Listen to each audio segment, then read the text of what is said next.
Hello, my wonderful friends, and welcome to our special story time tonight. Are you all snuggled in and cozy? That's great. Tonight, we're going to travel back in time, way, way back, to a peaceful place called Shiloh. In this quiet town, in the very house of God, lived a special little boy named Samuel. Samuel wasn't just any boy. He had a heart full of sunshine and kindness.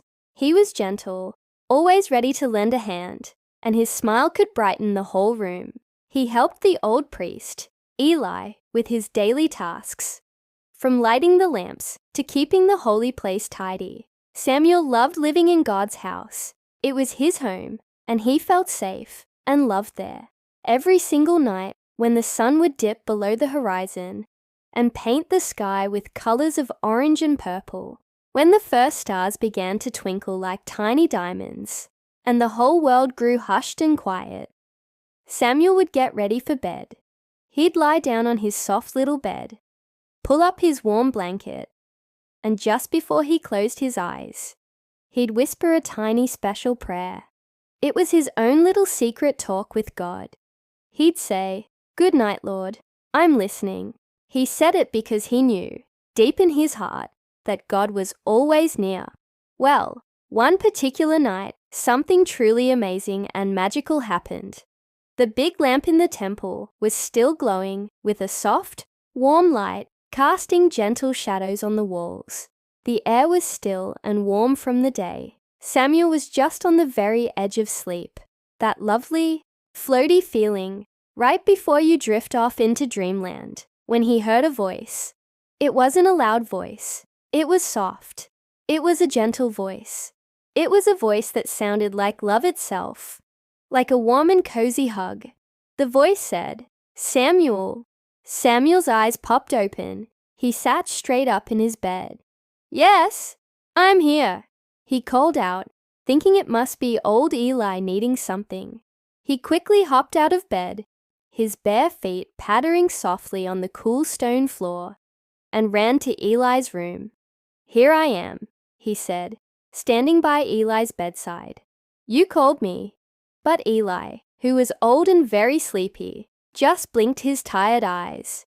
"I didn't call you, my son," he said in his gravelly voice. "Go back and lie down." Samuel was a little puzzled. He was so sure he'd heard someone call his name, but he was an obedient boy, so he nodded, said, "Okay," and padded back to his own little bed. He lay down again, pulled his blanket right up to his chin, and closed his eyes, ready to try sleeping again.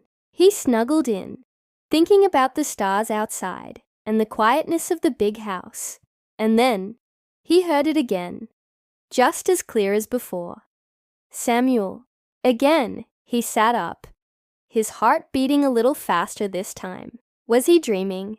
It sounded so real. Once more, he jumped out of bed and hurried to Eli's room. "Here I am," he said, a little more urgently this time. "You did call me." Eli slowly sat up, rubbing his eyes. He looked at the earnest little boy standing before him and shook his head gently. "No, my son, I didn't call you. Go back to sleep." Samuel was truly confused now. He walked back to his bed, his mind buzzing with questions. Who could be calling him if it wasn't Eli? He lay down, but this time he didn't close his eyes right away. He just lay there, listening to the silence.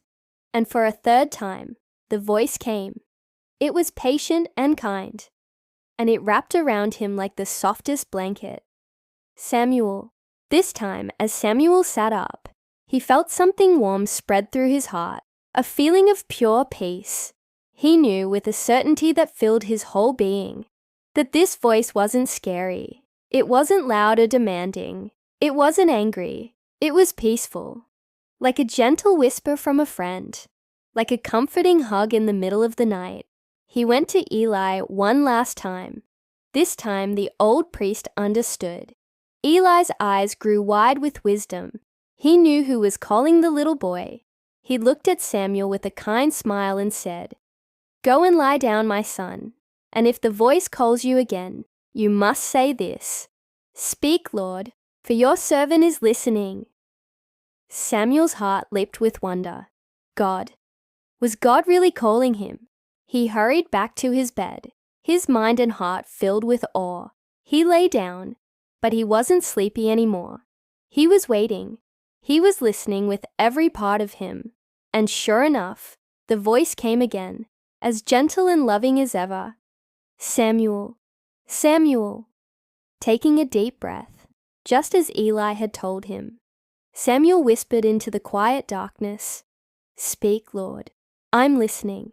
And God spoke to him, not with a crash of thunder, not with a blinding flash of lightning, but with a quiet, still voice that only a peaceful, listening heart can hear. God shared secrets with Samuel that night. He told Samuel about the big plans he had for him. He told Samuel that he would always, always be with him, that he would always guide him, like a shepherd guides his sheep, that he would always protect him, even in the darkest night when he might feel afraid. A beautiful smile spread across Samuel's face. He felt a deep, unshakable peace settle over him. He wasn't afraid of the dark. He wasn't alone. God was with him, right there in the room, speaking to his heart. He closed his eyes, and with that wonderful knowledge tucked safely in his heart, he drifted into the sweetest, safest, most peaceful sleep he had ever known. And just like little Samuel, you can rest tonight knowing this wonderful truth. God watches over you while you sleep.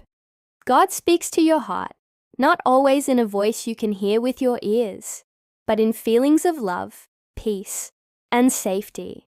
He stays with you all night long. You are never, ever alone. So now, it's time to close your eyes. Snuggle down deep under your covers. Take a big sleepy breath in and let it out slowly. Feel the peace all around you. God is here with you, wrapping you in His love like the coziest blanket. Good night, little one. Sleep tight, and may you have the sweetest dreams. Sleep in God's amazing and endless love. Thank you for sharing this story with me tonight. We'll see you again very soon for another adventure. Good night.